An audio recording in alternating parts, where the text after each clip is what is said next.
Ascona. Et c'est l'heure de la signature du vendredi. Il s'agit du rabbin Jonas Jacquelin. Bonjour monsieur le rabbin. Bonjour Léa.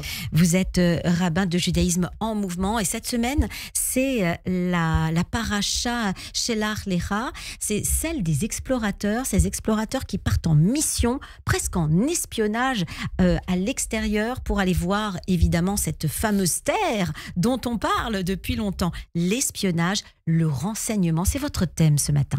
Effectivement, et c'est toujours impressionnant la manière dont la paracha nous donne à réfléchir, prendre de la hauteur, du recul sur des sujets qui sont toujours extraordinairement brûlants. Et depuis une semaine maintenant, on s'intéresse énormément à tout ce qui a été le travail de renseignement de la part des services en Israël, de manière à pouvoir préparer ce qu'a été cette intervention sur l'Iran. Et on comprend, on apprend le fait que ce travail d'espionnage a mis énormément de temps à se faire, qu'il a nécessité un très gros investissement humain, un très gros investissement technique et surtout beaucoup d'intelligence pour être capable à la fois de saisir des situations, considérer le moment qui était le plus opportun pour intervenir et ensuite, sur place, mener toutes ces choses-là.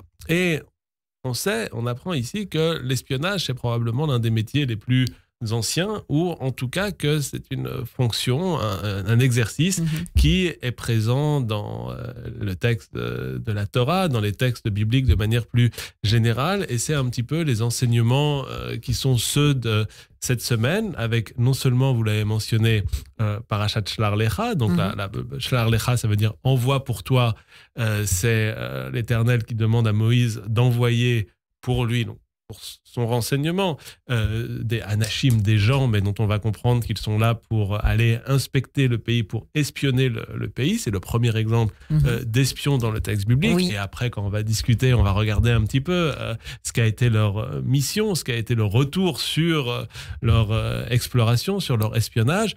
Mais on ne doit pas s'arrêter uniquement au texte de notre paracha, parce que la Haftara également, qui est tirée du livre de Josué, Yoshua, elle va nous donner également un exemple avec d'autres explorateurs, d'autres espions qui, 40 ans après ce qu'on lit dans la paracha de cette semaine, au moment de la véritable installation des Hébreux dans la terre d'Israël, vont retourner pour explorer, vont retourner pour voir le pays. Et ici, vont revenir avec un rapport différent qui va permettre d'entrer en terre d'Israël. Ce sont les ancêtres du Mossad. On pourrait dire les choses de cette manière-là. Alors, cet espionnage, l'objectif, ça tourne mal dans la paracha de cette semaine, ça tourne mal parce que le rapport ne convient pas. Voilà. Mais cette fonction-là, la mission, elle a quoi comme objectif finalement? Alors, quand les enfants d'Israël sont dans le désert, à ce moment-là, ils ne connaissent pas encore ce qui les attend dans la terre qui leur a été promise, dans laquelle ils doivent entrer. Et donc, il s'agit de pouvoir faire un rapport sur le pays, ce qu'on trouve sur cette terre. Et c'est la raison pour laquelle Moïse va envoyer 12 explorateurs, un par tribu, et on sait à ce moment-là que le rapport, comme vous l'avez rappelé, ne va pas être forcément à la hauteur ou ne va pas être ce qui est attendu ou ce qu'on aurait aimé dans une success story lire.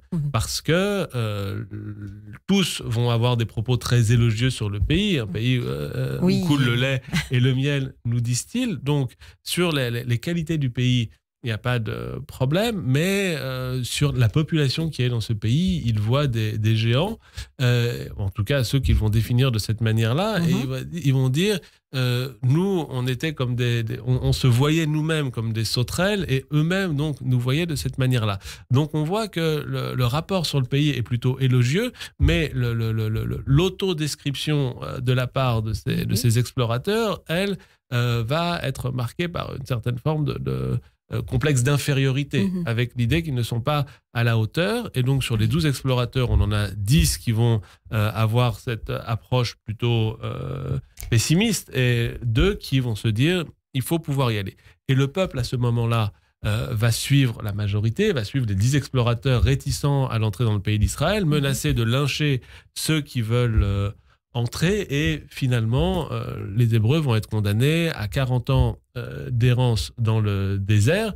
Et on a ici une vraie question. Est-ce que c'est le rapport des explorateurs qui a créé cela? Est-ce que c'est les sentiments des enfants d'Israël qui étaient encore marqués par l'esclavage, qui les empêchaient d'être plus téméraires pour chercher à entrer? Le fait est que la nature du rapport, la nature des renseignements fournis ont entraîné le fait de ne pas entrer dans le pays d'Israël. Alors que par la suite, 40 ans après, Moïse est mort, c'est Josué qui lui a succédé, et lui-même va envoyer 2 explorateurs pour explorer notamment la ville de Jéricho, et eux vont, suite à leur mission, encourager à entrer dans le pays d'Israël, et c'est le moment où les Hébreux vont pouvoir entrer.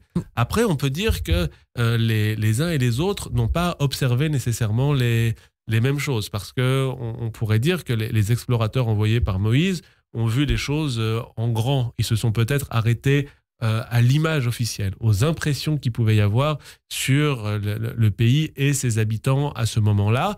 Et effectivement, quand vous regardez la propagande officielle, quand vous regardez le message tel qu'il est donné pour le tout venant, vous pouvez être impressionné par une certaine rhétorique, par certaines images. Ce qu'on peut dire, c'est que les 2 autres explorateurs qui viennent 40 ans après, ils vont avoir un autre regard sur le pays. C'est-à-dire, ils vont s'installer chez une femme qui s'appelle Rahab, qui est une prostituée, qui est dans une auberge, dans une taverne ou dans une maison close, on pourrait dire également. Et le regard qu'ils vont avoir sur la société, c'est un regard peut-être beaucoup moins reluisant, beaucoup moins brillant, puisqu'on peut imaginer qu'ils vont voir des scènes, ils vont voir des personnes qui sont dans des situations peut-être moins impressionnantes, un tableau qui est peut-être plus exact quand on cherche à décrire la réalité d'un lieu. Et suite à leur rapport, finalement, le peuple d'Israël va pouvoir entrer dans le pays d'Israël. Mais alors, moi, la question que je me pose, c'est quelle est la raison d'être d'envoyer des explorateurs si finalement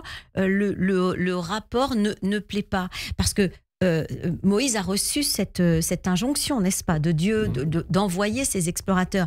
Alors, quel était l'objectif finalement?